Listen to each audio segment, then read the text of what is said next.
యొక్క ఉద్దేశం ఏమిటి అనగా కుటుంబాలలో పగబట్టేటువంటి విధానము ఉండకూడదు. పగబట్టేటువంటి లక్షణము అది దేవునికి ఇష్టమైనటువంటిది కాదు. ఒకరి మీద ఒకరు పగబెట్టుకొనకూడదు, పగబట్టకూడదు అని దేవుని యొక్క ఉద్దేశం. తండ్రి ప్రేమిస్తూ ఉంటే తమ్ముని మీద పగబట్టుకున్నారు. మరలా రెండో విషయం ఏంటి అంటే ఆయన కలగని తన అన్నలను ఎంతో ప్రేమిస్తున్నాడు యేషోబు. తన కలను చెప్పాడు. అన్నలారా, ఒకరోజు మనం పొలంలో గమనించని పనలు కడతా ఉన్నాం.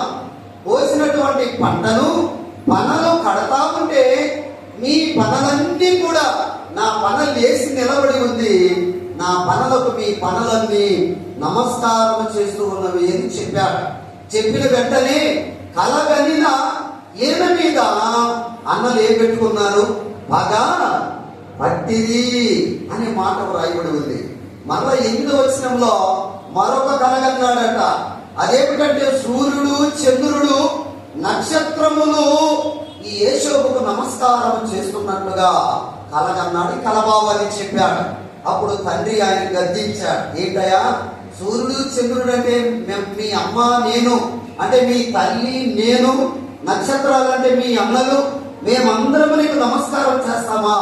అలాగ నువ్వు పలకకూడదు అని కుమారుని గద్దించాడట. అయితే అన్నలు మాత్రము మరి పగ పెంచుకున్నారు, పగబట్టారు అని మాట ఇక్కడ మనము చూస్తా ఉన్నాం. ఒకే కుటుంబంలో కనబడుతున్నటువంటి మాట పగబట్టడం.